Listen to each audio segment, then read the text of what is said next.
Assalamualaikum warahmatullahi wabarakatuh. Hai semua, perkenalkan nama saya Mutiara Keisha dengan NIM 250201040.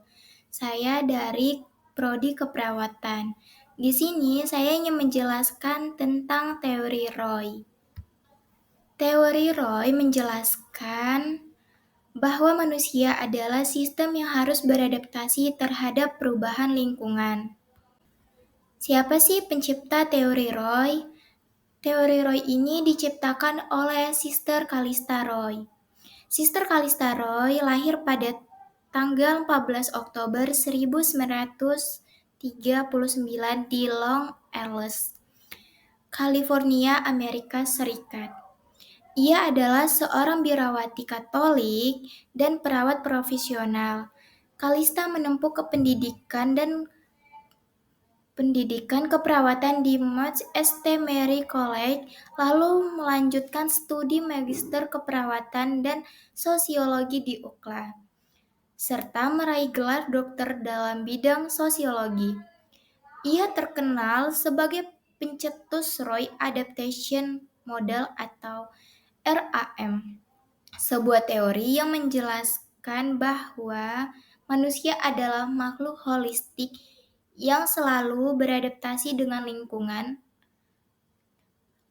melalui 4 mode adaptasi, yaitu fisiologis, konsep diri, fungsi peran, dan interdependensi.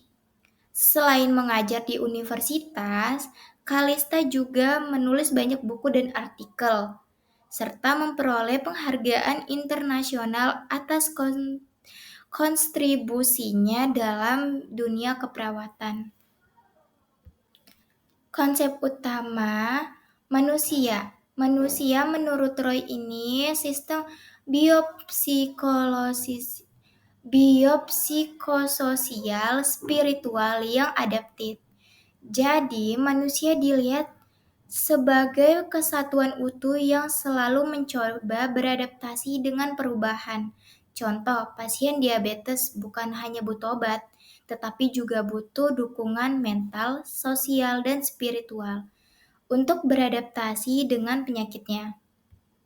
Di lingkungan, lingkungan adalah stimulus yang mempengaruhi manusia, baik dari luar maupun dari dalam diri. Lingkungan bisa membantu atau menghambat adaptasi seseorang. Contoh, manusia kanker adalah vokal stimulus, nyeri. Kontekstualnya pendukungan keluarga. Residualnya keyakinan bahwa sakit itu adalah ujian. Kesehatan. Kesehatan menurut Roy bukan sekedar tidak sakit, tapi suatu kondisi integrasi dan keseimbangan. Kalau adaptasi berhasil, manusia sehat. Kalau adaptasi gagal, sakit atau maladaptasi. Maladaptasi itu adalah sifat yang lebih merugikan daripada menguntungkan ya. Stimulus dalam teori Roy ini terbagi menjadi 3, yaitu yang pertama, vokal stimulus. Vokal stimulus adalah stimulus utama yang langsung dirasakan, contohnya rasa nyeri. Kedua, kontekstual.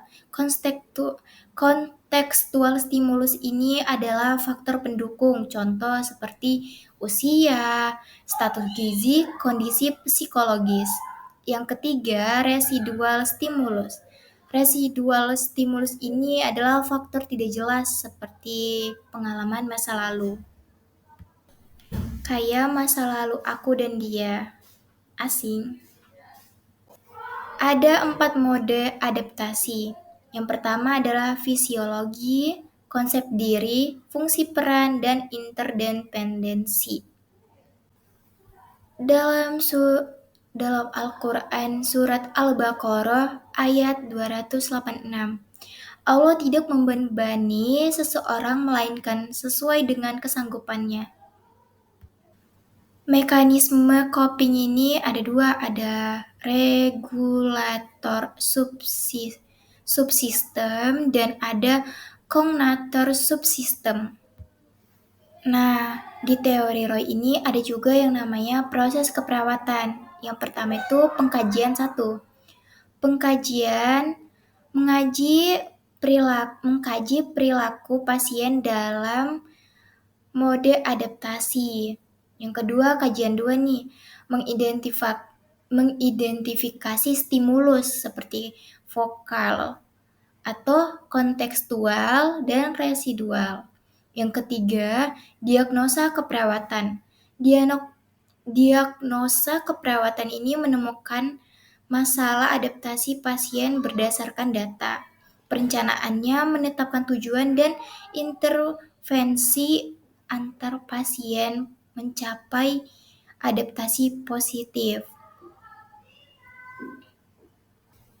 Nah, yang kelima ada implementasi, melaksanakan intervensi untuk membantu pasien dalam fisik dan psikologis.